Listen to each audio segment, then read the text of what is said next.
Have you ever dreamt of retiring early, stepping away from the daily grind, claiming your freedom, only to discover life has its own plans?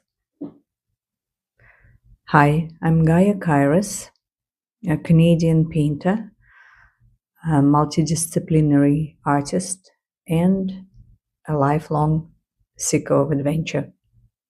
Today, I want to share my story of early retirement, reinvention, and unexpected challenges, and what it really takes to live fully when life doesn't go as planned.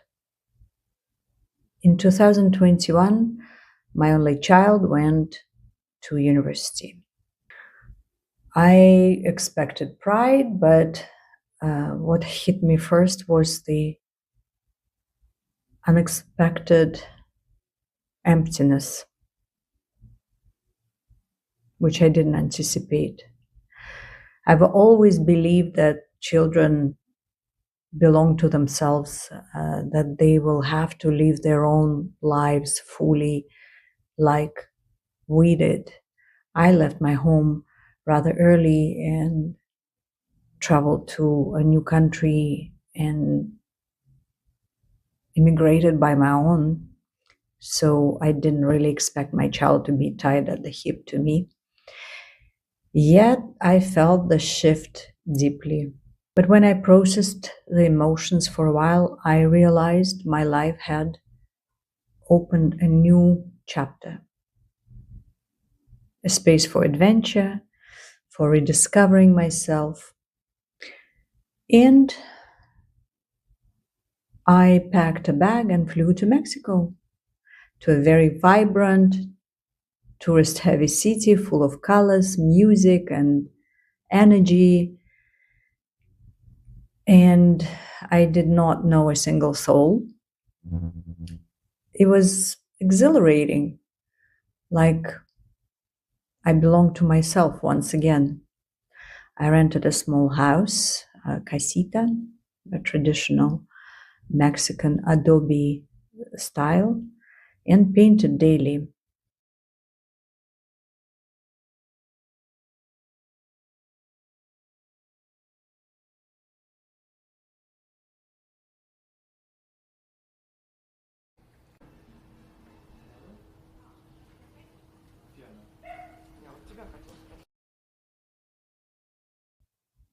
Mostly because I didn't know anyone. And I built a body of work. Soon, I was showing in local galleries, feeling the thrill of creating and sharing. I got to know many people, had many exhibitions in some prominent places. And then I had an audacious thought of, why don't I open my own gallery? In Canada, I couldn't have done that. The reality check is that financially, it seemed impossible when I checked the rents before. Costs skyrocketed. But in Mexico, I could afford that. And 3 years ago, I opened the doors to my own gallery. Semi-retirement, right? Maybe only in the name, because organizational and administrative work was intense. I didn't speak Spanish fluently or even intermediate, to be honest. But the joy of creating and curating was unparalleled. And then life reminded me that freedom doesn't mean control. My mother had severe stroke, and shortly after that, I fell and fractured my right arm, the one that I paint with. It required immediate attention and surgery and rehabilitation. So I left to Canada. Suddenly, my life didn't go as planned, and when the lease for my gallery was coming to an end, I had to make a critical decision: renew the lease or continue struggling with being between Canada and Mexico and relying on people working for me in my absence, or closing the doors and stepping back. It felt like I'm abandoning it. But upon a reflection, I chose to close the gallery. It was agonizing but necessary decision that would define the next chapter of my life. What I learned through research and my lived experience is that living a purpose, especially one tied to a career or identity, is a universal challenge. Studies show that men are more likely to experience depression after retirement when work that was their primary source of identity is gone.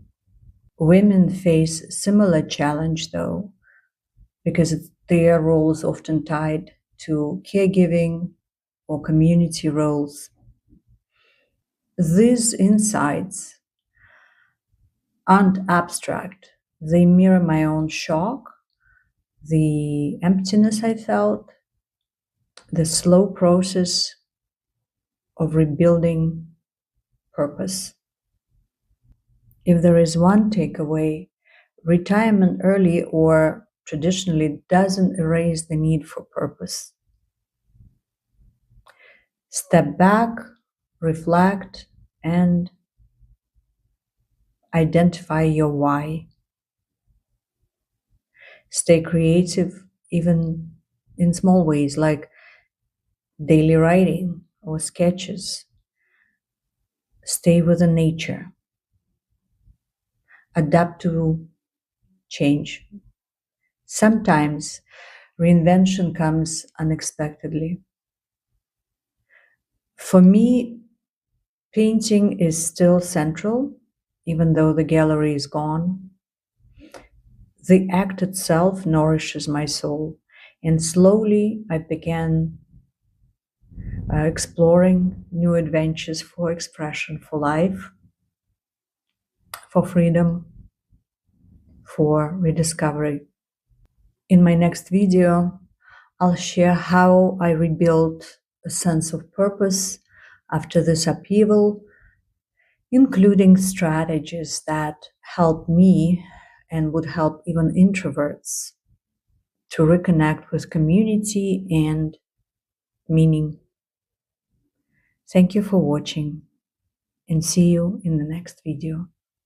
And remember that we can redefine ourselves one step at a time.